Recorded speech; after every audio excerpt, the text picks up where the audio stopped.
Bueno, vamos para la segunda parte de la charla.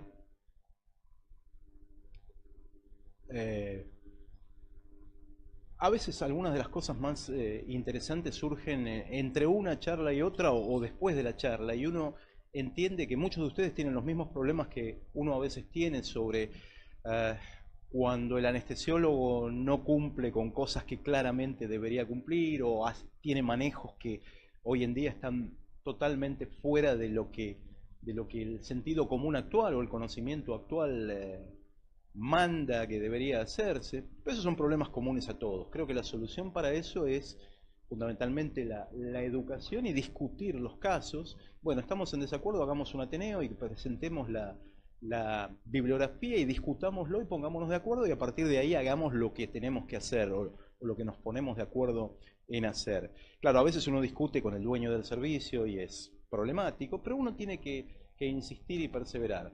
A mí puntualmente me gusta mucho que hagan un curso de recuperación cardiovascular, porque recuperación cardiovascular es probablemente una de las eh, ramas de la cardiología con menor número de evidencia y todo lo que contribuya a que dejemos de trabajar en la oscuridad y hagamos las cosas con algún fundamento está muy bueno. Eh, por eso valoro la idea de ustedes y el 12 de mayo en Buenos Aires, junto con CONAREC, el Consejo de Emergencias Cardiovasculares de la Sociedad Argentina de Cardiología va a hacer un simposio de recuperación cardiovascular, que va a ser desde las 8 de la mañana hasta las 5 de la tarde. Por su actividad probablemente para muchos de ustedes va a ser difícil. Es un viernes, los que de ustedes puedan, por supuesto, vengan, es libre, y vamos a poder discutir unos cuantos temas.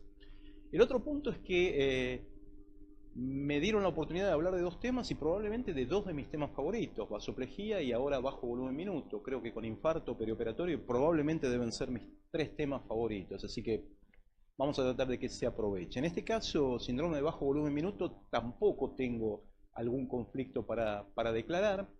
Eh, Quisiera plantear, si pudiera hablar sobre alguna pequeña introducción del tema, discutir la prevalencia, definirlo y sobre todo me gustaría hacer una crítica a la definición de lo que llamamos bajo volumen minuto, discutir la etiología, plantear predictores, discutir la importancia, cómo hacemos el diagnóstico y cómo lo tratamos. Vamos a ver, soy ambicioso tratando de hablar de todo esto. Yo históricamente cuando me toca hablar de bajo volumen minuto, generalmente digo que es una frecuente y grave complicación del posoperatorio de la cirugía cardíaca, pero últimamente tengo que cambiar un poco esta definición y hoy en día tendría que decir que es una cada vez menos frecuente, pero probablemente cada vez más grave complicación del posoperatorio de cirugía cardíaca, y creo que de las complicaciones graves o de las complicaciones mayores de una cirugía cardíaca probablemente es una de las más importantes. Si pensamos que probablemente uno de los objetivos principales del manejo en posoperatorio de cirugía cardíaca consiste en mantener una apropiada función cardíaca del paciente, el desarrollo de un síndrome de bajo volumen minuto implica que hemos fracasado, no nosotros los médicos del posoperatorio, sino el equipo quirúrgico, en mantener esta buena función. ¿Cuán frecuente es el bajo volumen minuto? Bueno, vamos a hablar un poco de CONAREC, y yo creo que pocos estudios en Argentina son tan honestos y han causado tanto revuelo en algún caso como los registros CONAREC. Esto es parte del CONAREC 16, que en algún momento me invitaron a comentar la presentación en el Congreso de Cardiología, donde la prevalencia de bajo volumen minuto para todo tipo de cirugía fue alrededor del 25%, con algunos números más bajos en pacientes operados de cirugía coronaria exclusivamente y un número más alto que superó incluso el 40% para pacientes con cirugía combinada. O sea, el tipo de cirugía tiene algo que ver y CONAREC tuvo mucho que ver con esto. En algún momento que hable de definición voy a citar el CONAREC 3, yo en ese momento era bastante más joven y bastante más vehemente y nos peleamos mucho con los cirujanos que repudiaron ese estudio, probablemente porque mostró la realidad que no querían ver, una mortalidad muy alta que probablemente seguramente era la realidad. De las complicaciones mayores, el bajo volumen minuto es la más frecuente, estos son datos del CONAREC 16,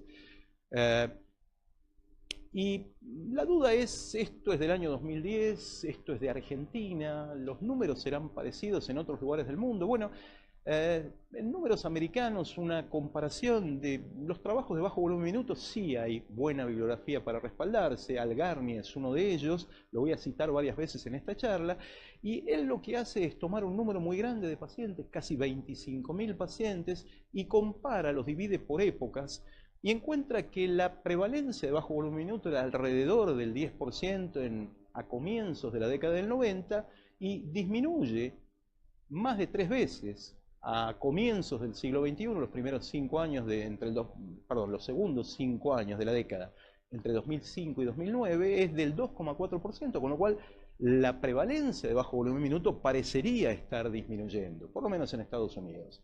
¿Es grave desarrollar bajo volumen minuto? Sí, es grave. Desarrollar bajo volumen minuto aumenta mucho la mortalidad respecto de no tenerlo. Aumenta entre 10 y 17 veces, y van a ver que en algunas series modernas 24 veces la mortalidad de los pacientes que lo desarrollan comparado con los que no lo desarrollan. Pero además, como también en el caso de la vasoplejía pasaba, aumenta mucho la morbilidad.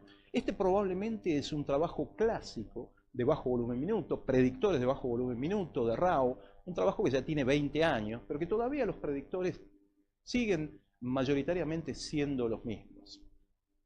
¿Está bien llamarlo bajo volumen minuto? Permítanme una pequeña licencia. A mí me parece que el nombre está mal, porque ¿a quién le importa el volumen minuto? No quiero decir que el volumen minuto no es importante, sino que en la definición nunca hablamos de cuál es el volumen minuto normal. Y yo les pregunto, ¿cuál es el volumen minuto normal? Y todos me van a contestar un índice cardíaco tal, una saturación, pero nunca me van a hablar del volumen minuto. ¿Y por qué lo llamamos volumen minuto? No tengo idea, pero deberíamos cambiarle el nombre. Esto es bajo volumen minuto, no hay duda. El paciente tiene menos de 1 de índice. Menos de 1 de índice. Y cuando uno mira esta imagen, siempre me pongo a observar detalles y encuentro que el paciente ya tiene puesto un balón. El paciente tal vez tenga una PVC baja para un paciente con bajo volumen minuto. Podemos discutir cuál es la PVC apropiada y va a haber toda una parte donde lo vamos a discutir. Tal vez diría que la poscarga está un poco alta, más de 90 de media para un paciente con bajo volumen minuto. Tengo algo para trabajar, más que ya tengo un balón puesto. El índice cardíaco está muy bajo. Probablemente tenga además disfunción derecha, porque si miramos la presión generada por el ventrículo derecho, 39 de sistólica, 29 de diastólica, me da 10. Es menos de 12 o menos de 15, con lo cual algo de disfunción derecha tiene, y probablemente lo que más siempre recuerdo de esta imagen es que eran las 3 menos 20 de la mañana, como generalmente cuando ocurren problemas. Decíamos que cuando hablamos de bajo volumen minuto me contestan con un valor de índice cardíaco generalmente. ¿Y por qué no lo llamamos síndrome de bajo índice cardíaco? Ahora, para complicar más la cosa, pongámosle que un índice menos de 2,2, menos de 2, menos de 1,8, el que ustedes quieran, 1,8. Un paciente puede tener 1,7 o 1,6 de índice y con eso satisfacer las demandas metabólicas de los tejidos. No estar acidótico, estar orinando, y a lo mejor entonces deberíamos hablar de índice cardíaco apropiado para las demandas metabólicas de ese paciente en ese momento, o inapropiado, y no ponerle un número, sino algún objetivo metabólico, acidosis, ácido láctico, o de imágenes, la observación de que la contractilidad es buena. Es todo para discutir. A mí me gustan mucho las imágenes, me gustan mucho las determinaciones metabólicas, creo que la saturación venosa mixta, y creo que en quien no tiene un SWAN, la saturación venosa central es incluso un buen parámetro para seguir un paciente. Si uno pudiera dosar lactato, es un dato indudablemente muy importante, y últimamente creo cada vez más en el eco, y creo en observar la disfunción miocárdica, observar que ese músculo no se está contrayendo bien con alguna evidencia de hipoperfusión tisular, acidosis metabólica, ácido láctico elevado, etc. El diagnóstico entonces pasará por datos clínicos. En posoperatorio de cirugía cardíaca los datos clínicos son un poco complicados de entender. El monitoreo hemodinámico con catéter de Swan-Ganz todavía, y cada vez más con la ecocardiografía. La definición de bajo volumen minuto, aparte de que yo creo que volumen minuto probablemente no sea la expresión apropiada, a veces es un poco difícil de entender.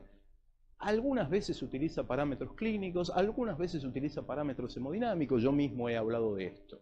El CONADEC 3, el estudio probablemente más polémico que ha habido en cirugía cardíaca, mérito de ustedes, creo que es un estudio excelente y me sirvió para discutir muchísimo con cirujanos. Eh, Definía bajo volumen minuto fundamentalmente clínicamente. Hablaba de hipotensión, palidez, frialdad cutánea, mal relleno capilar, obnubilación, oliguria, que no responda favorablemente a la expansión y que requiera una o más drogas inotrópicas. Ahora, podemos discutir esto. Hay muchas causas de hipotensión que no son bajo volumen minuto, con lo cual específico no es. Muchos pacientes pueden tener bajo volumen minuto y pueden no estar hipotensos. Cuando le sumamos hipotensión estamos hablando más de shock cardiogénico que de bajo volumen minuto. Palidez depende de muchas cosas. Frialdad cutánea, si el paciente se operó con hipotermia, todos van a salir fríos. Mal relleno capilar es algo difícil de valorar. Obnubilado, si está bajo efecto anestésico, no lo puedo valorar. Esto probablemente está tomado de bajo volumen minuto como complicación de un infarto, más que en el posoperatorio de cirugía cardíaca. No todos los pacientes que tienen oliguria tienen bajo volumen minuto. La hipovolemia provoca oliguria, por ejemplo. Hay un montón de alteraciones renales en posoperatorio inmediato de cirugía cardíaca que no responde a la expansión, y un paciente vasopléjico va a estar hipotenso, va a estar sin respuesta a la expansión y no va a estar en bajo volumen minuto. Y todos hemos visto y hemos comentado hace rato, y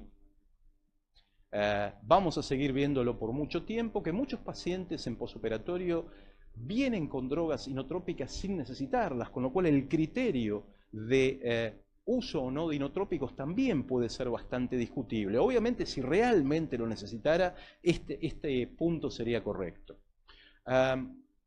Probablemente el mejor libro de posoperatorio de cirugía cardíaca, y créanme que en Estados Unidos esto es la Biblia, se usa y se maneja tal cual lo dice el libro de Bohart. Habla de también algunos datos clínicos, pero hace una diferenciación entre síndrome de bajo volumen minuto y estado de bajo volumen minuto. Yo creo que es más correcto cuando habla de estado. ¿Por qué? Porque en el síndrome, otra vez, la frialdad, diaforesis, ver diaforesis en un paciente posoperatorio de cirugía cardíaca bajo efecto anestésico realmente es bastante raro. Hipoxemia puede haber muchas causas fuera del bajo volumen minuto, oliguria también vimos. Acidosis metabólica ya es un dato de gravedad, pero también puede haber acidosis en pacientes que no tienen bajo volumen minuto, pero esto es un poco más fácil de entender. Parámetros hemodinámicos, un índice cardíaco de menos de 2, presiones de llenado elevadas, resistencias sistémicas elevadas. Pero estos son parámetros hemodinámicos. La revista Medicina Intensiva, una revista española que también publica a veces muy buenos resúmenes sobre distintos temas y varios de ellos de cirugía cardíaca, define el síndrome de bajo volumen minuto como un índice cardíaco disminuido, menos de 2,2, en un paciente que no esté hipovolémico, y esto me parece un agregado importante, con presión normal o baja, con un cuadro compatible, oliguria, saturación venosa central, o sea, no obliga a tener SWAN, aunque acá habla de un parámetro hemodinámico que requiere SWAN, y un dato metabólico como un ácido láctico elevado. Lo que me parece importante es que habla del cuadro aún antes de llegar a recuperación cardiovascular, porque plantea que en el paciente que en quirófano requiere inotrópicos, con todas las salvedades de lo que estamos hablando, o requiere de balón de contrapulsación, también estaría en bajo gasto. El paciente con dificultad para salir de circulación extracorpórea, per se, debería definirse como un paciente con bajo volumen minuto. La Sociedad de Cirujanos Torácicos de Estados Unidos, los cardiovasculares dependen de esta sociedad, plantea una definición en quirófano, requerimiento de balón para salir de circulación extracorpórea, y en el área posoperatoria, la necesidad de inotrópicos para lograr mantener al menos por 30 minutos, o sea, más de 30 minutos de algún tipo de apoyo farmacológico para obtener un índice cardíaco de más de 2,2, una presión arterial de más de 90, luego de haber corregido la precarga, la poscarga y el medio interno. Parece una definición bastante buena. Creo que lo que vemos en un paciente con bajo volumen minuto, y sobre todo cuando usamos imágenes, es algún deterioro de la función sistólica, que lo medimos con un catéter de Swan-Ganz o lo observamos con un ecocardiograma, que tenga algún tipo de repercusión sistémica, acidosis metabólica, ácido láctico elevado. En un paciente que no esté hipovolémico, y podemos discutir qué es hipovolemia, pero no me quiero adelantar a algo que vamos a discutir en un momento, que tenga una apropiada frecuencia cardíaca y que tenga una poscarga ya optimizada, porque en el La imagen del monitor que les mostré, probablemente la poscarga estaba alta y podríamos, de hecho lo debemos haber hecho, trabajado un poco en esto. Y sumado a esto, que el paciente necesite algún tipo de apoyo farmacológico, inotrópicos y a veces algún tipo de asistencia circulatoria. Y probablemente todo esto sea una definición apropiada de lo que no me gusta llamar síndrome de bajo volumen minuto. Déjenme plantear la discusión de números versus imágenes en posoperatorio de cirugía cardíaca y puntualmente en bajo gasto. Nosotros medimos números, eso nos han enseñado desde la residencia, y asumimos que los números son la realidad. Los números reflejarían la realidad.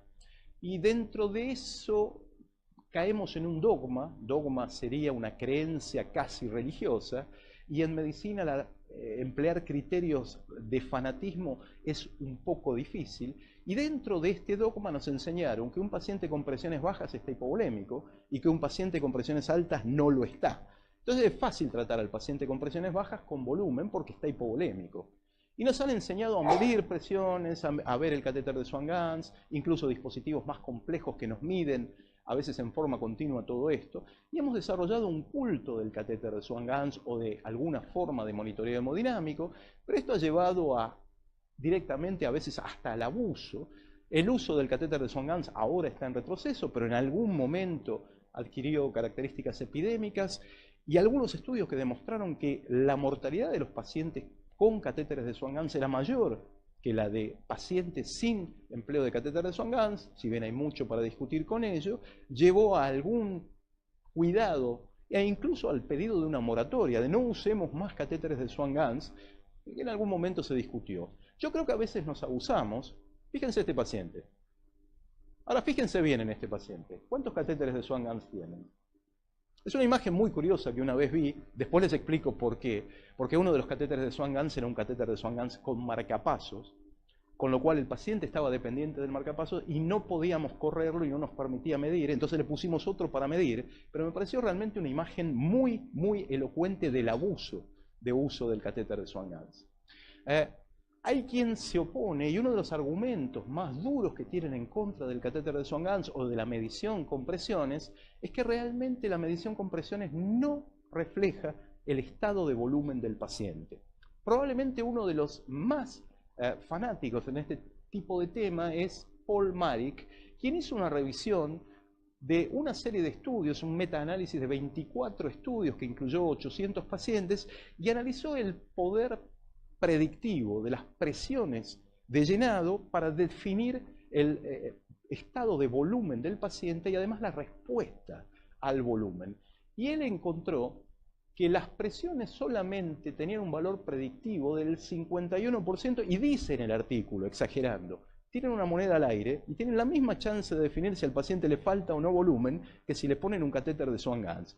Yo creo que es un poco extremo, creo que el catéter de Swan-Ganz tiene utilidad, pero siempre que veamos medidas en un catéter de Swan-Ganz, pensemos que a veces no refleja la realidad. Yo les pregunto, este paciente tiene el tórax abierto. ¿Cuál es la PVC normal de este paciente?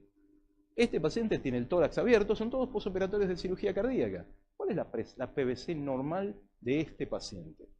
Este paciente es un posoperatorio de un HeartMate 2. Desarrolla disfunción derecha y estamos tratándolo con óxido nítrico. Está ventilado. ¿Cuál es la PVC normal de este paciente? 12, 15, 20. Este paciente en posoperatorio de implante de HeartMate 2, con el tórax abierto, con disfunción derecha que obligó a colocarle un Centrimac derecho. ¿Cuál es la PVC normal de este paciente? Hay quien ha planteado incluso que el Swan-Ganz ha muerto, es el mismo Marik, y hasta le escribió el obituario. Más allá de estas exageraciones de Marik, me parece que exagera para marcar un concepto. Y el concepto es que la medición de presiones muchas veces es inadecuada y nosotros por lo menos debemos saber cuándo no resulta absolutamente apropiada. Bueno, cuando el paciente está ventilado con presión positiva y sobre todo con PIP elevada, prácticamente todos los pacientes están ventilados y muchos con PIP elevada. Cuando estamos en posoperatorio de un paciente con hipertensión pulmonar, por ejemplo, de una endarterectomía pulmonar, yo no sé la PVC qué significa. Cuando tiene el tórax abierto, generalmente por sangrado o por disfunción derecha. Cuando estamos en posoperatorio de implante de dispositivos de asistencia izquierda, como vieron recién un par de ejemplos, porque la disfunción derecha es algo que no menos del 25% de los pacientes tienen, y a veces 50%. Cuando hacemos el posoperatorio de un paciente con una miocardiopatía, con una situación de hipertrofia, estenosis aórtica con mucha hipertrofia, o directamente de una miocardiopatía hipertrófica, son todas situaciones donde las presiones realmente dejan de ser significativas. O sea, está claro que cuando el paciente tiene presiones bajas debe estar hipovolémico. Ahora, cuando el paciente tiene presiones elevadas, más de 10, 12, yo no sé si está hipovolémico y no sé si necesita más volumen. Y es muy difícil poder decirlo. Y entonces planteo en situaciones como esta la utilidad del ecocardiograma, donde veo el grado de llenado y sobre todo, si puedo, del eco transesofágico, así como muchos centros utilizan el eco transesofágico como herramienta de monitoreo en quirófano. En Estados Unidos el anestesiólogo que no hace eco transesofágico está muy mal considerado. Ellos tienen formación puntualmente en ecocardiografía y tienen que revalidarla periódicamente, y planteo la utilidad del ETE como herramienta de monitoreo. Ahora, claro, utilizar un eco transesofágico en posoperatorio de cirugía cardíaca es algo complejo. ¿Por qué? Porque generalmente no hay un equipo en recuperación, y si hay un equipo, generalmente no hay un ecografista disponible para hacerlo. Y sería muy difícil plantear tener un equipo y un ecografista disponible cuando uno lo necesite, que generalmente no son a las 10 de la mañana del lunes, con el costo que esto implicaría. Con lo cual esto es difícil, con lo cual creo que la respuesta es que nosotros, los médicos del posoperatorio, nos hagamos cargo de esto. Existen algunas ayudas de la tecnología que todavía están bastante lejos de nosotros, pero que en el primer mundo ya son una realidad. Y es el empleo de un dispositivo de eco transesofágico miniaturizado para el monitoreo hemodinámico continuo. Es decir, sumamos al monitor la imagen del ecocardiograma transesofágico continuo hecho por nosotros mismos, el médico del posoperatorio, y esto nos da una información totalmente nueva y dejamos de utilizar las presiones. Desde el año 2011 empezó a utilizarse en Estados Unidos. Vanderbilt fue una de las primeras instituciones que lo utilizó. Yo tuve la suerte de ser uno de los primeros que la utilizó. Me formaron, yo no tenía formación en eco, en un fin de semana muy intensivo, y hasta tuve la oportunidad de publicar cosas sobre esto. Y entonces agregamos esta imagen. Y entonces al paciente en posoperatorio, por ejemplo, de dispositivos de asistencia circulatoria complicados que requirieron otros dispositivos, este paciente tiene un balón, un CentriMac derecho y un HeartMate 2, y nosotros estamos viendo todo el tiempo, porque esto no es una imagen que fui y le saqué una foto, apagamos y se llevaron el equipo. El equipo se quedó con el paciente todo el tiempo, y yo todo el tiempo veía el ventrículo derecho, el septum interventricular, que es algo fundamental en el manejo posoperatorio de asistencia circulatoria, el ventrículo izquierdo, aurícula derecha, aurícula izquierda, y hay distintos tipos de imágenes que ahora les voy a mostrar, y uno aprende a manejar el paciente mirando esto y dejar de mirar el monitor. La sonda es más pequeña que la sonda transesofágica normal, está aprobada por la FDA para permanecer dentro del paciente hasta 72 horas, pero yo soy argentino, entonces dije, ¿podremos usarlo más de 72 horas? Porque el costo es muy alto. ¿Y qué pasa? Cuando uno hace la medición, uno debe poner la hora. Entonces yo dije, ¿qué pasa si uno cambia y le pone una fecha anterior? No se lo digan a los que lo venden, pero funciona. Y con esto hemos podido tenerlo más de 72 horas, lo cual probablemente no está bien, pero a uno le gusta probar cosas que no están bien. Fíjense que es mucho más pequeño, por eso puede permanecer implantado más tiempo, y nos permite ver 3 imágenes. Y yo les digo, en posoperatorio de cirugía cardíaca, ustedes muéstrenme esto y yo no necesito otra cosa. Si yo veo la imagen transgástrica y veo cómo se mueve, si yo veo la imagen en 4 cámaras y sobre todo veo la imagen del ventrículo derecho y del septum interventricular, y veo la imagen de vena cava superior y el diámetro de la vena cava superior me dice el grado de llenado, con lo cual yo puedo tener 15 de PVC, pero el diámetro es pequeño y le falta volumen. Y yo no necesito, el valor de PVC no me importa cuánto era en esas situaciones, sino hasta que el diámetro sea el apropiado. Así como a veces se mide la vena cava inferior para exactamente lo mismo. Y esto está todo el tiempo, y fíjense que ustedes pueden comparar. Iniciaron alguna droga, algún inotrópico, y comparan la contractilidad, por ejemplo, en este caso estábamos valorando el ventrículo derecho, después de que iniciamos con la contractilidad que tenía antes, y estamos viéndolo todo el tiempo.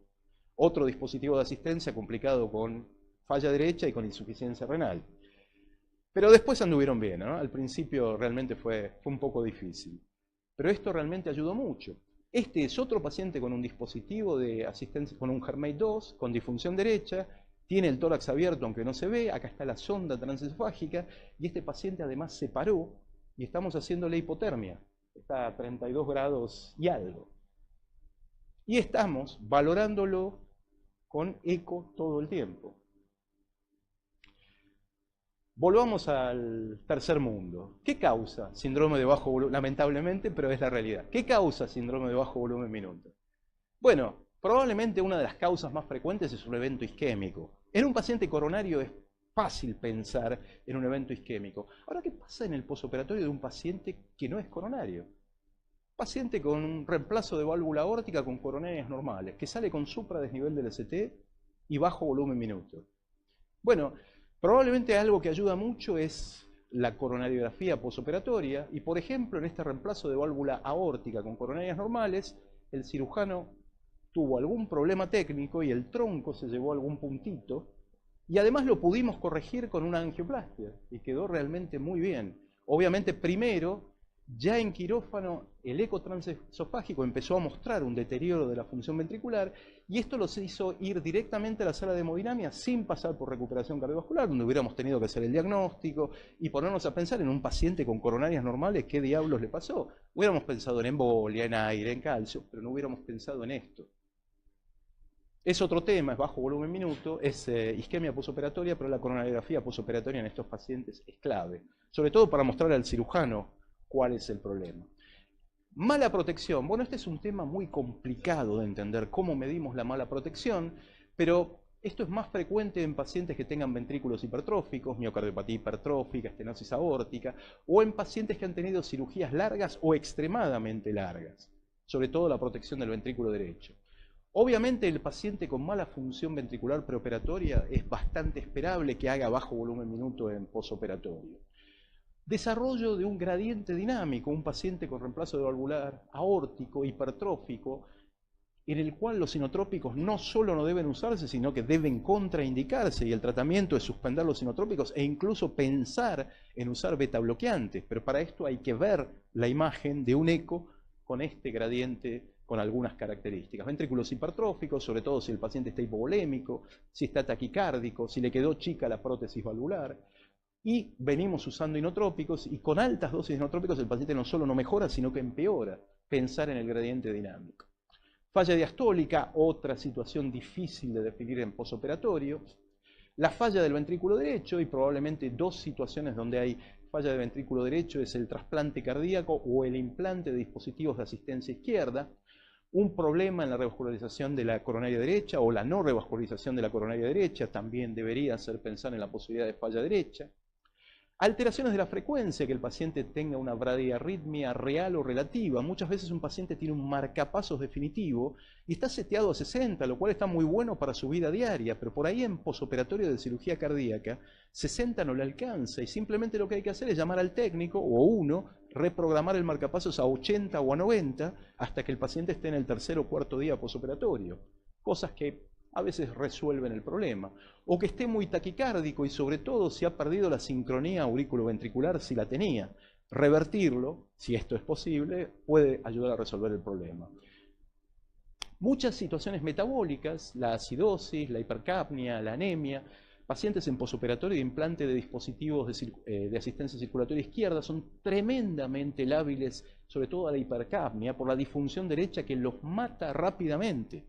Yo he visto pacientes con un excelente posoperatorio extubados, que la enfermera le dio algún analgésico, el paciente se durmió, dejó de respirar, se puso hipercápnico y se paró. Esto es algo que pasa rapidísimo. ¿Qué predice que un paciente pueda desarrollar bajo volumen minuto? Bueno, yo les dije hace un rato la mala función. El trabajo clásico, ya tiene 20 años, hablaba justamente de esto: reoperaciones, infarto previo, cirugía de urgencia o emergencia, sexo femenino, las mujeres son más complicadas para todo y para esto no son la excepción, pacientes con lesión de tronco o pacientes añosos. Yo les comenté el trabajo de Algarni y ahora les cuento un poquito más. 25.000 pacientes intervenidos de cirugía coronaria entre 1990 y 2009, que los divide en 4 eras, de acuerdo a 1990 al 94, 95 al 99, 2000, 2004, 2005, 2009. Entre otras cosas, uno puede ver que el número de cirugías cardíacas viene disminuyendo, pero son igual un número importante en cada grupo.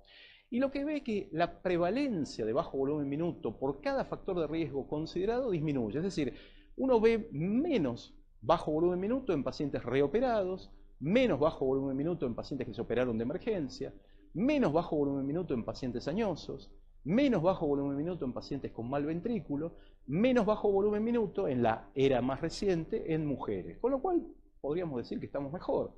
Pero ¿qué es lo que pasa? En los pacientes con deterioro de la función ventricular vemos más bajo volumen minuto en las últimas eras.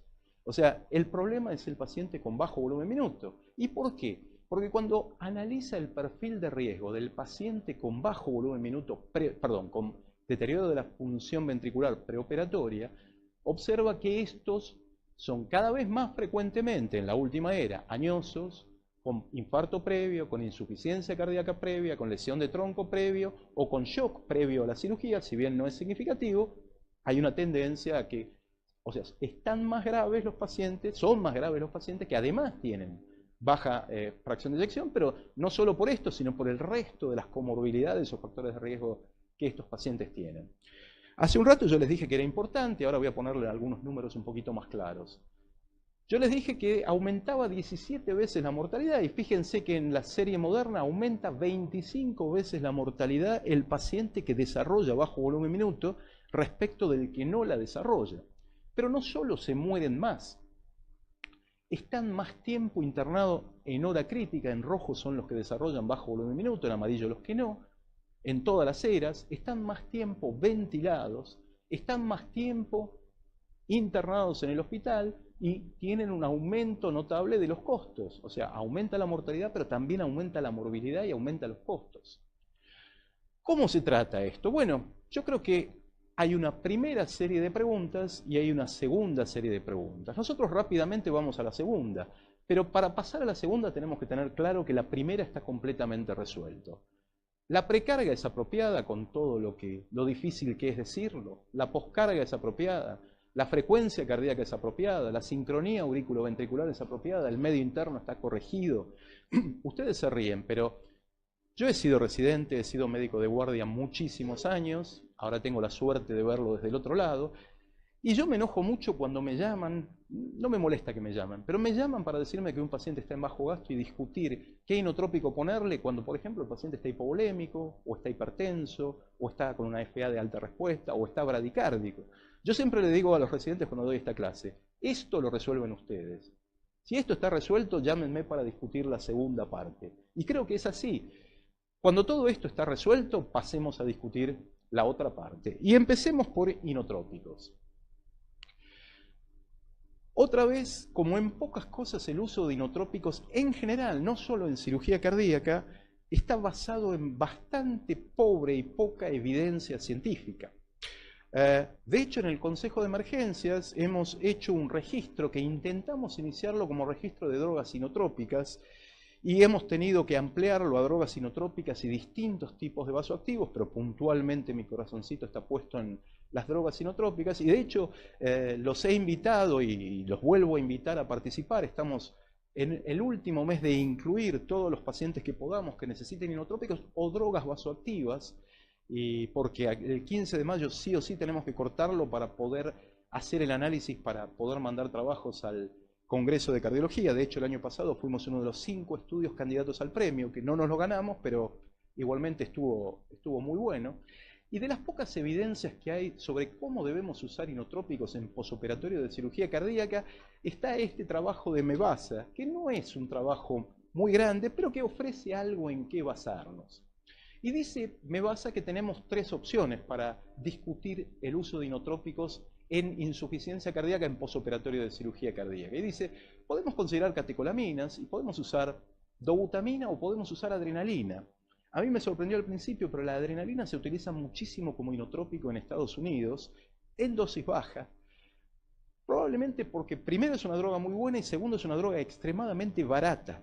Si ustedes van a usar una dosis menor a 5 gamas minuto, no a 5 gamas kilo, a 5 gamas minuto, el efecto es muy bueno y las complicaciones son muy bajas y el costo es muy bajo. Es mucho más barato que la dobutamina o que el milrinone y ni que hablar del levosimendan. Cualquiera de estas dos aumenta el volumen sistólico, aumenta la frecuencia cardíaca y a veces este es el problema. Las catecolaminas son muy taquicardizantes, las catecolaminas con efecto beta. Tiene una moderada disminución de la presión capilar y provoca un aumento del consumo de oxígeno. Yo claramente les digo, si usan adrenalina menos de 5 gamas minuto, probablemente no tengan grandes problemas, pero las catecolaminas aumentan el consumo miocárdico de oxígeno, lo cual en un paciente en posoperatorio con bajo gasto no parece la mejor opción. Milrinone, a los americanos les gusta mucho el milrinone, aumenta el volumen sistólico, disminuye más la presión capilar, disminuye las resistencias. De hecho, uno de los problemas que el milrinone a veces tiene es que hipotensa mucho. En una época, ustedes no lo han llegado a conocer, pero se usaba con bolo. Y antes del milrinone usábamos otro inhibidor de la fosfodiesterasa 3, que es el amrinone, así como para el metaraminol uno ya usa drogas que no existen, el amrinone lo hemos usado bastante. El milrinone tiene una ventaja que es mucho menos taquicardizante que las catecolaminas con efecto beta, con lo cual si el paciente está muy taquicárdico, podría recomendarse utilizar esta. Disminuye las resistencias pulmonares y tiene un efecto vasodilatador coronario, lo cual por un lado es contradictorio porque si el paciente además tiene un evento isquémico, probablemente sea bueno usar milrinone, pero todos saben que de la insuficiencia cardíaca a los pacientes coronarios les fue peor en el Optime con milrinone que los pacientes no coronarios. Pero uno podría plantear que el efecto vasodilatador coronario podría ayudar a la hora de elegir uno. Levosimendan, que a mí particularmente es una droga que me gusta mucho, aumenta el volumen sistólico, disminuye la presión capilar, disminuye las resistencias, sobre todo cuando se usa con bolo, dicen que puede hipotensar bastante, disminuye las presiones pulmonares y hay postulados una cantidad grande de efectos, además del efecto inotrópico, que parecen ser favorecedores respecto de otros inotrópicos. El orden habitual en el cual uno utiliza inotrópicos, que no quiere decir que sea el correcto, es generalmente primero uno utiliza una catecolamina, dobutamina o dopamina. Si con esto no alcanza, uno agrega milrinone y con esto después uno piensa en levosimendan. Bueno, este es un orden frecuente, pero es claramente un orden económico. Uno usa primero la droga más barata, pero es un orden económico con algunos defectos, les digo, porque está basado en el costo de una ampolla, que no es el costo del tratamiento. A mí me tocó revisar el tema de inotrópicos un par de años atrás para una presentación en el Congreso de Cardiología y claro, la economía es un tema extremadamente poderoso y cuando uno tiene que discutir con el administrador uno se encuentra con problemas. El administrador me dice que el costo de una ampolla de dopamina es de 18 pesos o el costo de una ampolla de butamina en el 2015 era de 65 pesos y yo le pido que compre una droga que sale 11.000 pesos la ampolla o 650 pesos la ampolla y es muy difícil discutir. Entonces yo tengo que argumentarle que vos me estás hablando del costo de una ampolla y yo estoy hablando de tratamientos. Ni siquiera estoy hablando de superioridad de una droga sobre otra. Y si yo tengo que tratar 5 días con algún inotrópico, los costos ya me cambian y ya el costo del milrinone es más caro que el costo del levosimendan. Con lo cual, si vos me comprás milrinone, comprame levosimendan porque es más barato, con tus argumentos. Lo que pasa es que vos comparás una ampolla y yo te estoy hablando del tratamiento. Y ni que hablar si no me alcanza y tengo que tratar 10 días un paciente, el milrinone sale 2,5 veces lo que sale el levosimendan y la dobutamina ya empieza a acercarse, todavía está lejos, todavía el levosimendan es más caro, pero ya no es tan barato como 650 pesos. Y con estas discusiones a veces logro que me compren levosimendan, yo no me quejo en general, pero probablemente muchos de ustedes tengan problemas para la provisión y a veces esto puede llegar a servirles como un argumento. Las recomendaciones que daba el trabajo que estamos discutiendo decía, uno podría usar adrenalina en una dosis baja, estoy de acuerdo, menos de 5 gamas por minuto, es una dosis de adrenalina que no les va a traer problemas, que es muy barata y que generalmente es muy buena, con más razón, si ustedes no disponen de levosimendan, en Estados Unidos no está aprobado por la FDA y de acuerdo a los resultados de los últimos estudios probablemente va a seguir sin estar aprobado, y les va a servir si el paciente además está hipotenso, porque la adrenalina va a elevar la presión arterial, siempre y cuando el paciente no esté demasiado taquicárdico, porque lo va a taquicardizar. Levosimendan Generalmente lo que se dice es sin bolo. A mí no me gusta sin bolo. A mí me gusta usar bolo, pero usar un bolo cargado lentamente, no en 10 o 15 minutos, sino usar un bolo en 1 hora o en 2 horas, y realmente con eso no tengo problema y tengo un comienzo del efecto del levosimendan mucho más rápido. Tengo que estar afuera de Estados Unidos porque no está aprobado, tengo que tener disponibilidad, y estoy hablando de que económicamente pueda acceder, y en un paciente, por supuesto, que no esté hipotenso, porque el riesgo de hipotensión existe. A mí me tocó trabajar mucho con levosimendan, de hecho, otra vez en el Hospital Naval, y gracias al jefe de cirugía que está nombrado al final del estudio, nosotros conseguimos levosimendan porque en el 2001 apareció, en ese momento era Abbott, con levosimendan con una política muy agresiva, y nos regalaba 5 ampollas de levosimendan. Le regaló 5 a la unidad coronaria que no lo quiso. Yo trabajaba en 3 lugares y de golpe me encontré con 30 ampollas de levosimendan, con lo cual pude utilizar en 30 pacientes, más lo que randomizaba, ya tenía 60 pacientes para tratar. Y por eso probablemente fui, no probablemente, fui uno de los primeros que usó levosimendan en posoperatorio de cirugía cardíaca. Y lo primero que hicimos fue compararlo en bajo gasto posoperatorio, y vimos que la verdad que era muy superior a la dobutamina. Los pacientes resolvían el bajo volumen minuto mucho más rápido, en rojo, y además disminuía la mortalidad y disminuía la morbilidad. Los pacientes tratados con levosimendan comparados con dobutamina, que es un poco el tratamiento estándar del bajo volumen minuto cuando requiere inotrópicos, se morían 1/3 de lo que se morían con dobutamina. Podemos decir, y a lo mejor es cierto, tal vez no es que el levosimendan es tan bueno como que la dobutamina es muy mala, y yo creo que es una combinación de los dos. Una excelente segunda droga es el milrinone, utilizado sin bolo. Ahora, ¿cuándo el milrinone puede ser una primera opción? Cuando hay isquemia posoperatoria por el efecto vasodilatador, cuando el paciente no está hipotenso, si el paciente está muy taquicárdico, porque el milrinone taquicardiza menos, o si hay una falla predominante del ventrículo derecho, como por ejemplo en posoperatorio de trasplante o de implante de asistencia circulatoria izquierda. Y una opción que seguramente no deben haber escuchado, pero que a mí me tocó usar bastante, es el uso inhalatorio del milrinone. ¿Por qué? Porque no tiene efecto sistémico. Todo el efecto se concentra en el lado derecho, en la circulación pulmonar. No provoca hipotensión. Y esto es muy rudimentario, es como empezamos a usarlo en Vanderbilt. Lo diluíamos en la rama inspiratoria del respirador y nebulizábamos al paciente con milrinone. Lo usábamos por vía inhalatoria, generalmente combinado con alguna prostaglandina, epoprostenol fundamentalmente. Es el mismo milrinone que usamos por vía endovenosa, aunque por ahí dice para uso inhalatorio. Si ustedes ven, para uso endovenoso, es lo mismo. Es más, esa receta en algún lugar debe tener mi nombre. Lo diluíamos y lo nebulizábamos como uno nebuliza otras drogas, broncodilatador, y se lo indicábamos al paciente. Esto era muy primitivo, después apareció un aparato para dosificarlo de una manera más apropiada, y uno podía definir la dosis que uno quería usar. Acá está junto con epoprostenol. Y claramente existen estudios que han demostrado que sirve para disminuir las presiones pulmonares, mejora la función ventricular derecha, mejora la oxigenación, y es una buena alternativa al óxido nítrico, que es una droga extremadamente cara y extremadamente difícil. Necesita un dispensador que no todo el mundo tiene y una conexión para poder utilizarlo que no todo el mundo tiene. El uso de milrinone inhalatorio es una opción mucho más económica.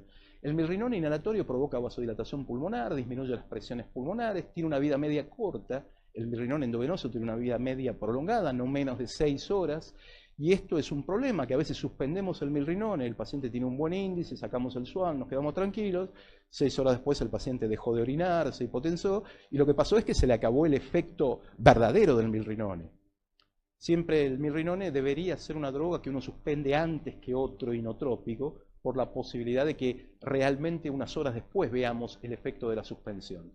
Además provoca vasodilatación pulmonar en territorios adyacentes, redirecciona la circulación pulmonar, disminuye el mismatch pulmonar, mejora la oxigenación pulmonar, disminuye las resistencias pulmonares, disminuye la poscarga del ventrículo derecho, aumenta el índice cardíaco y aumenta la PAFI. La dosis que debe utilizarse es generalmente 1 miligramo por mililitro, diluimos 40 miligramos en 40 mililitros y comenzamos a infundirlo. Cuando se hace en combinación con prostaglandinas, potencia el efecto vasodilatador pulmonar de las prostaglandinas. Hay mucha literatura, este autor que es canadiense tiene una enorme cantidad de trabajos, algunos ya son bastante viejos, tienen más de 10 años, sobre uso de mirrinol inhalatorio. Realmente era algo que yo no había oído hablar, y menos visto y menos hecho, hasta estar en Estados Unidos.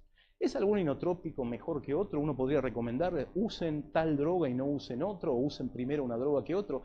La verdad que es difícil. Claramente son distintos y uno debería buscar drogas que actúen por mecanismos sinérgicos cuando con uno no alcanza, así como en el caso de los vasopresores. A veces me ha pasado encontrarme pacientes con dopamina y dobutamina que están actuando por un mecanismo semejante, o adrenalina y dobutamina, y uno debería usar una, probablemente por un tema de costos, uno comience con un beta adrenérgico, probablemente si tiene que asociar uno cuando llega a una dosis máxima, utilizar una droga que actúe por un mecanismo diferente.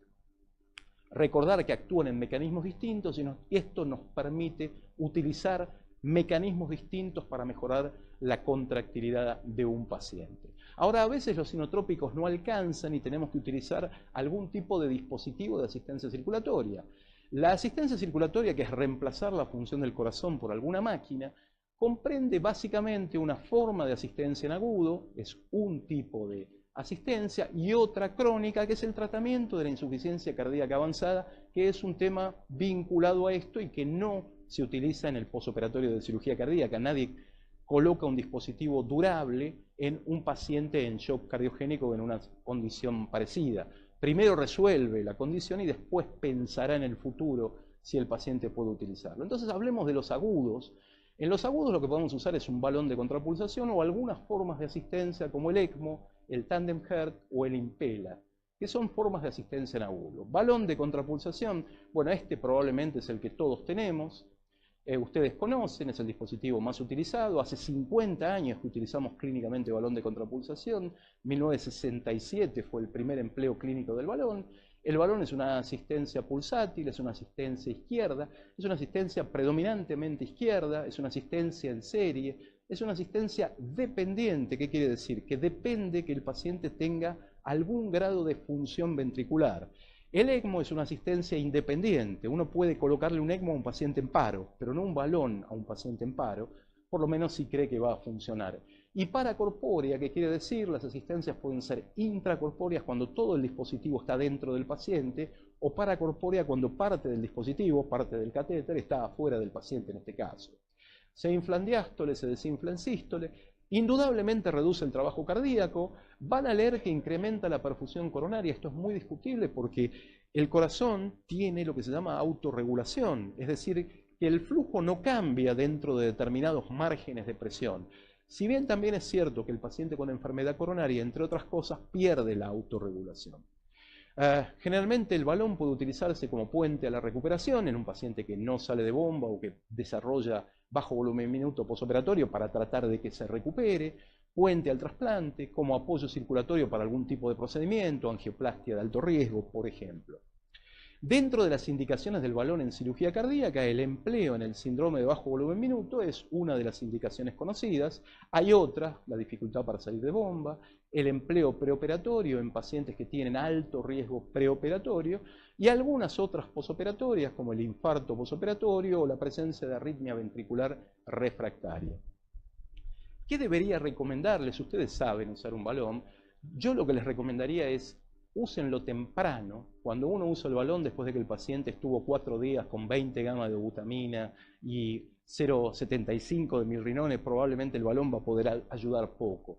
Si piensan en asistencia circulatoria, en general, si piensan en hacer algo, háganlo tempranamente. Es una asistencia muy limitada. Siempre que usen el balón, piensen que lo que me va a ayudar es bastante poco. A veces ese poco es suficiente, pero en general es bastante poco, que requiere alguna función del corazón nativo. Les dije que era una asistencia en serie. La ventaja del balón es que es una asistencia ampliamente disponible. Casi todos los centros quirúrgicos tienen balón, y para lo que es una asistencia circulatoria tiene un relativo bajo costo comparado con los costos de lo que vamos a ver ahora.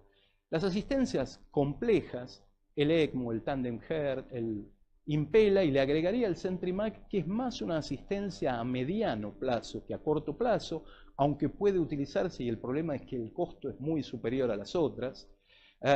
¿Cuándo uno debería pensar en asistencia circulatoria compleja? siempre que sea necesaria, siempre que no tenga contraindicaciones y probablemente el factor más importante es este, siempre que disponga. Generalmente el factor que nos limita es este. La mayoría de nosotros no tenemos formas complejas. 2 palabras de cada una. ECMO, membrana de oxigenación extracorpórea, es una forma de asistencia que básicamente comprende una bomba centrífuga o un oxigenador y cánulas que conectan esto con algún tipo de consola que me permite manejarlo. Es una asistencia de flujo continuo, no pulsátil, radial, es una bomba centrífuga, paracorpórea, porque parte está fuera del cuerpo y que me permite asistir completamente el corazón, ventrículo derecho y ventrículo izquierdo. La canulación cambia de acuerdo a lo que queramos hacer. La canulación venoarterial es la que usamos en cirugía. Esto nos permite asistir a la circulación y a la respiración. La canulación venovenosa nos permite asistir a una insuficiencia respiratoria que con los métodos convencionales, con la respiración mecánica, no resuelve. Genera un excelente flujo hasta 10 litros, puedo asistir los 2 ventrículos, tengo que anticoagularlo, puedo usarlo como puente a decidir qué hago con el paciente, como puente a ver si el paciente es candidato a trasplante o para ver si el paciente se va a recuperar, y además puedo usarlo como parte de la resucitación de un paro cardíaco. Acá no necesito función nativa. Un paciente joven se paró, rápidamente llego a un lugar o estoy en un lugar donde dispongo de ECMO, puedo canularlo rápidamente y comenzar a asistirlo. El ECMO se puede canular central, que es lo que se utiliza en cirugía cardíaca, pero también, como en el caso que les comento, de un paro fuera de la cirugía cardíaca, uno puede utilizar una canulación periférica, arteria y vena femoral, y claramente se distingue cuál es la arteria y cuál es la vena.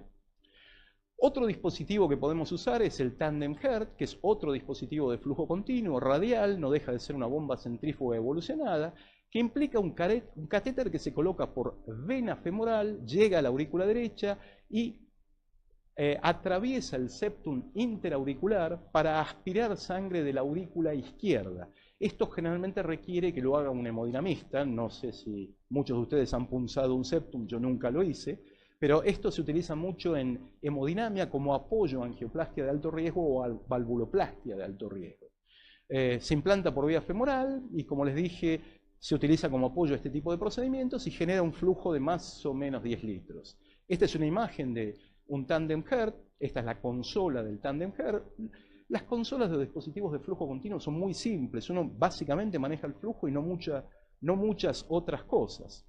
Impela, que es un dispositivo muy interesante, es una pequeña bomba de flujo axial montado en el extremo de un catéter muy pequeño que se coloca por arteria femoral como se coloca un balón, pero que llega hasta el ventrículo izquierdo y atraviesa la válvula, el plano valvular aórtico, y aspira sangre del ventrículo izquierdo para expelerla en la aorta ascendente. Es un bypass entre ventrículo izquierdo y aorta ascendente. Es una pequeña bomba de flujo continuo. El primer dispositivo ofrecía 2,5 litros, pero el más moderno ofrece 5 litros. Era una asistencia exclusivamente izquierda, dependiente, requería función del corazón nativo, y ahora ha aparecido, muy interesante, un Impela derecho que nos permite asistir al izquierdo y asistir al derecho. Este es un caso que hicimos en Vanderbilt, un paciente que ingresa chocado, con balón no alcanzaba, en hemodinamia le ponen un Impela y cuando le hacen el estudio hemodinámico, ya con el Impela colocado, tenía una tremenda lesión de tronco, el Impela realmente logró que le hicieran la angioplastia y que posteriormente pudiera retirarse. Esto es un Impela izquierdo, como el que vieron, y este es un Impela derecho. Y uno puede hacer una asistencia biventricular percutánea, simplemente con 2 de estos dispositivos.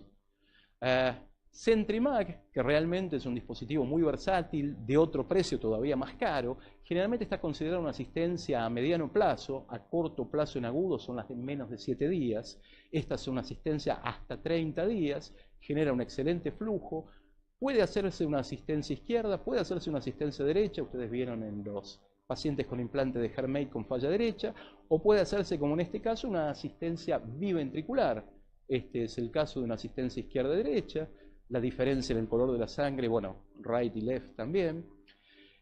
Y esto permite, por ejemplo, asistir a un paciente en taquicardia ventricular refractaria. Este es un paciente que ingresó con arritmia ventricular refractaria, empezó con balón, no fue suficiente, siguió con Impela, no fue suficiente, y finalmente, se inició lo que sería una asistencia biventricular con 2 Centrimag y el paciente estuvo 7 días hasta que se trasplantó, los cuales estuvo los 7 días en taquicardia ventricular continua. Tal era así que cada vez que cambiaba el turno de enfermería, la veían, hacían sonar la alarma y le pusimos un papelito, ya sabemos, no nos llamen por eso. Y el paciente toleró hemodinámicamente perfecto 7 días de taquicardia ventricular continua. ¿Qué dispositivo usar? Bueno, esos son problemas de instituciones norteamericanas. Nosotros usamos lo que podemos. Ahora, esto es una realidad de muchas instituciones. Elegir uno en particular depende más de lo que tengamos que de la ciencia. Hay que usar lo que tenemos. Para los americanos también es cierto. Con bajo volumen minuto, bueno, yo creo que las complicaciones posoperatorias se dividen en 2 tipos. Las que uno puede esperar que ocurran y las que uno no puede esperar que ocurran. Yo creo que el bajo volumen minuto en un paciente con mal ventrículo es algo que uno espera. Y así como en el caso de azul de metileno o vasopresina preoperatoria, a lo mejor uno también puede plantear prevenir el bajo volumen minuto. De hecho, la charla en el simposio de recuperación que me han invitado es cómo podemos mejorar el pronóstico, y creo que buena parte es prevenirlo, del bajo volumen minuto. Y yo creo que uno puede hacer varias cosas. Una es colocar un balón antes de la cirugía en un paciente con bajo volumen minuto. Otra es pensar si el levosimendan es bueno para tratar el bajo volumen minuto posoperatorio, usar levosimendan antes de la cirugía para mejorar, optimizar hemodinámicamente ese paciente con bajo volumen minuto y a lo mejor evitar o limitar el bajo volumen minuto posoperatorio. De hecho, esto en algunas series se ha hecho y ha demostrado disminuir la mortalidad y sobre todo disminuir el desarrollo de bajo volumen minuto posoperatorio 3 veces menos. Hay algunos metaanálisis americanos, este es de Duke, y como yo estaba trabajando allá y había trabajado con levosimendan, la gente de Duke me invitó y descubrieron el agua tibia. Dijeron que el levosimendan iba a ser bueno en pacientes con bajo volumen minuto y no iba a ser bueno en pacientes con buen volumen minuto. La verdad que no había que hacer un metaanálisis para descubrir esto, pero bueno, los americanos a veces no son demasiado brillantes, en general son bastante poco brillantes. Pero esto los motivó a hacer un estudio que ellos llamaron LevoCTS Trial, donde plantearon el uso preoperatorio del levosimendan en pacientes con mala función ventricular, pensando que a lo mejor disminuía el desarrollo de bajo volumen minuto. Hasta hace poquito yo les planteaba, bueno, cuando tengamos resultados de este estudio, tuvo un enrolamiento muy lento, pero hace poquito, el mes pasado, apareció en el New England los resultados del estudio, donde demostró que el empleo preoperatorio no redujo la mortalidad posoperatoria, si bien tuvieron menos desarrollo de bajo volumen minuto. Este estudio, que lo conozco muy bien cómo lo hicieron, tuvo algunos problemas que hay que comentar. Hacer un estudio para definir mortalidad posoperatoria en pacientes con bajo volumen minuto implicaba enrolar 3.000 pacientes. El número necesario a tratar era eso. Y no les daba la plata para hacer un estudio de 3.000 pacientes ni el tiempo.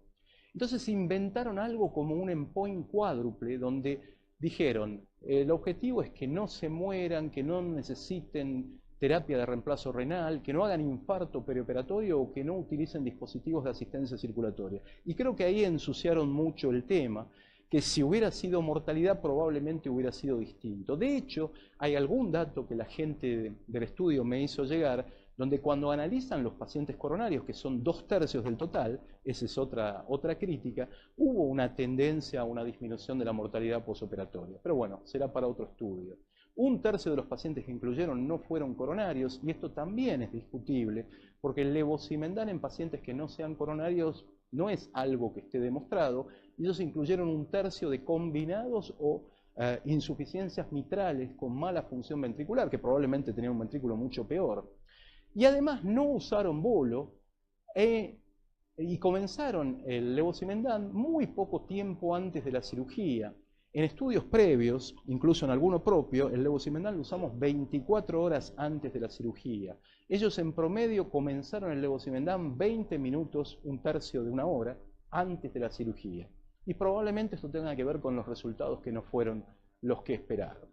Conclusiones, volvamos al síndrome de bajo volumen minuto. Vimos que es una complicación grave de la cirugía cardíaca, que su prevalencia, pero no su gravedad, está en descenso, que tener o desarrollar un síndrome de bajo volumen minuto aumenta la mortalidad, aumenta la morbilidad y aumenta los costos, que el diagnóstico es un poco complejo en cuanto a algunas denominaciones, pero combina generalmente datos clínicos, datos hemodinámicos y datos ecocardiográficos si uno puede acceder, que en su tratamiento, luego de resolver las cuestiones básicas, precarga, poscarga, frecuencia cardíaca, laboratorio, medio interno, uno debe plantear el uso de inotrópicos, balón de contrapulsación, y hemos discutido un poco esto.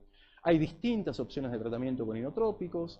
A veces puede plantearse la prevención, creo que esto es importante, el balón preoperatorio. Más allá de estos resultados, todavía vamos a discutir bastante el levosimendan preoperatorio. Estaba en evaluación y ya tenemos algunos resultados. Ahora, si uno pensara, tengo que operar un paciente con mal ventrículo, tengo que operar un paciente con 15% de fracción de eyección o con 20% de fracción de eyección, probablemente el mejor consejo que yo les daría es consulten a alguien que sepa, consulten a un experto. Ahora, un experto ha sido definido por un cirujano cardiovascular, creo que muy notablemente, quien dice que un experto es una persona que ya ha cometido todo tipo posible de errores en un determinado campo de la ciencia. Y Loop era cirujano cardiovascular. Gracias.